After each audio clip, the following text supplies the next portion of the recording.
Welcome back. आप देख रहे हैं बनो अपना फाइनेंस मिनिस्टर और इसमें वुमेंस वेडनेसडे हमारी खास पेशकश। और अब मेरे साथ एक बेहद खास मेहमान जुड़ रही हैं जिनकी कविताएं आप इंस्टाग्राम, यूट्यूब, तमाम सोशल मीडिया प्लेटफॉर्म्स पर सुनते आए हैं, देखने भी जाते होंगे जब भी परफॉर्म करती होंगी। बात कर रही हूँ प्रिया मलिक की, जो कि एक पोएट है, कंटेंट क्रिएटर हैं और कविताओं के दुनिया में इनका अच्छा खासा नाम है। बहुत बहुत धन्यवाद प्रिया हमें ज्वाइन करने के लिए। सबसे पहले तो मुबारकबाद, आप माँ बनी हैं। मुझे बताएं आपकी ज़िंदगी में ये एक जो नया सफ़र शुरू हो गया है, नई पहचान आपको जो मिली है, कैसा जा रहा है सफ़र?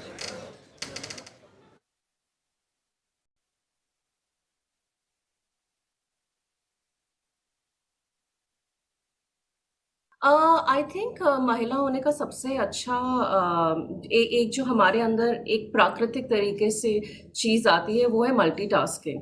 हम बहुत सारी चीज़ें एक साथ कर पाते हैं। एंड आई थिंक एक चीज़ में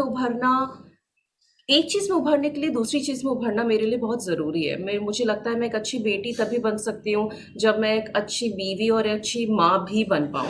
या फिर अभी अगर मेरी ज़िंदगी को अभी देखें तो मैं एक अच्छी माँ तभी बन पाऊँगी अगर मैं एक अच्छी बीवी और एक अच्छी औरत और एक अच्छी कवियत्री सारे ही रोल्स साथ में फुलफिल कर पाऊँ। तो हाँ, अभी प्रायोरिटी माँ है अभी मेरी ज़िंदगी में। माँ बनना ज़रूरी है और माँ होना ज़रूरी है एक बच्चे के लिए, लेकिन मैं एक नई माँ भी हूँ। जैसे ही मेरे बच्चे ने जन्म लिया है वैसे ही मेरे अंदर की माँ ने भी जन्म लिया है। तो उस उभर रही हूँ, लेकिन धीरे धीरे सीख भी रही हूँ। मैं अपनी मदर से भी बहुत सीख रही हूँ। मेरी मम्मी अभी यहाँ पर आई हुई हैं, मेरी मदर इन लॉ भी यहाँ पर आई हुई थी। और उनको देख देख के भी मैं सीख रही हूँ और उनको देख के भी मैं यही सीख रही हूँ कि वो भी सारे रोल्स फुलफिल करती हैं। आई थिंक महिला होने का ये एक बहुत ही प्राकृतिक आपके अंदर भाव आता है कि आप सब चीज़ें आसानी से कर पाती हैं। दुनिया को लगता है कि आसानी से कर रही हैं, लेकिन असलियत हमें पता होती है। बिल्कुल बिल्कुल प्रिया, क्योंकि हम ये शो जो कर रहे हैं उसमें महिलाओं की आर्थिक आज़ादी पर बहुत फोकस होता है। मुझे आपसे जानना है, आपकी पहली कमाई क्या थी? मेरी पहली कमाई मैं 17 साल की थी। मैं क्लास 12th में थी और मैं एक जगह कोचिंग देती थी लोगों को, कम्युनिकेशन की, इंग्लिश कम्युनिकेशन की कोचिंग। और मेरी तनख्वाह थी 2300 रुपये महीने की। और मैं स्कूल के बाद जाती थी। बिल्कुल। अभी तो आपने बहुत नाम कमा लिया है और इतनी छोटी उम्र से आप काम करना आपने शुरू किया। मैं जानना चाहती हूँ कि आप अपनी फाइनेंशियल पोर्टफोलियो को कैसे संभालती हैं? आपने अपने लिए कहाँ कहाँ क्या क्या इन्वेस्टमेंट्स कर रखी हैं और कितना आप बचत को तो हम सब समझते ही हैं, बचपन से हमको सिखाई जाती है, लेकिन जब निवेश की बात आती है तो आपने अपने लिए कोई इन्वेस्टमेंट पोर्टफोलियो क्या बनाया है क्या? जी, आई थिंक थोड़ा लेट ज़िंदगी में मैंने इन्वेस्टमेंट की वैल्यू सीखी। बचपन से ये सिखाया जाता था कि हाँ, पैसे सेव करो। पहले गुल्लक में सेव करो, उसके बाद बैंक में सेविंग्स अकाउंट में डालो, उसके बाद फिक्स्ड डिपॉज़िट में डालो। लेकिन उसके आगे क्या?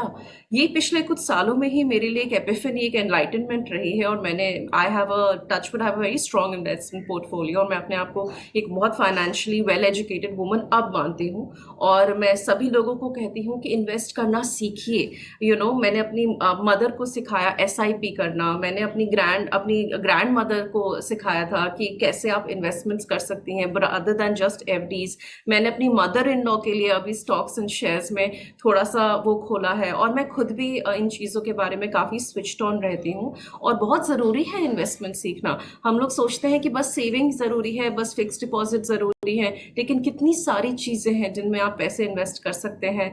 चाहे वो म्यूचुअल फंड्स हों, चाहे वो स्टॉक्स हों, चाहे वो शेयर्स हों, चाहे वो एसआईपीज हों। और इन चीज़ों के बारे में एजुकेटेड होना बहुत ज़रूरी है। आई विश हमारे एजुकेशन सिस्टम में हम लोगों को थोड़ी फाइनेंशियल एजुकेशन सिखाई जाती, क्योंकि मैंने भी ज़िंदगी में बहुत लेट सीखा और खुद सीखा सब कुछ पिछले कुछ सालों में। और अगर यही चीज़ मैंने 17 या 18 की, मैं 17 साल की उम्र से कमा रही हूँ, अगर तब से एसआईपी शुरू की होती तो सोचिए अब तक के क्या हो रखा होता। तो आप अगर सुन रही हैं ये इंटरव्यू और आप एक महिला हैं या पुरुष हैं, आप जो भी हैं, आप अपनी सेविंग्स शुरू करिए।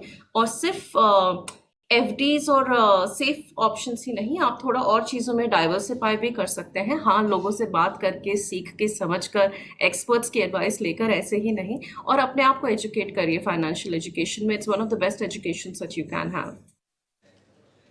चलिए, प्रिया हमारे साथ है और प्रिया की कविता हम ना सुने ऐसा तो हो ही नहीं सकता। तो महिलाओं के सशक्तिकरण के लिए प्रिया आपसे 2 लाइनें तो सुननी ही हैं हमें। हाँ। अम, जो मांग के मिले वो आजादी नहीं, जो आजादी भीख में मांगे हम वो फरियादी नहीं।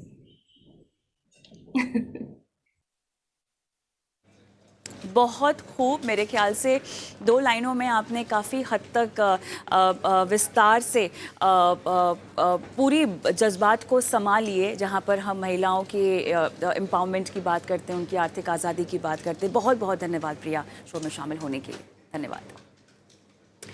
चलिए, तो इसी के साथ शो को भी समाप्त करने का अब समय हो चुका है और जाते जाते अगर आप भी हमारे इस ख़ास विमेंस वेडनेसडे में शिरकत करना चाहती हैं, अपने सवाल हम तक पहुंचाना चाहती हैं, तो व्हाट्सएप करते रहिए अपने सवाल और साथ ही यूट्यूब पर भी अपने सवाल हमें भेजिए। नमस्कार।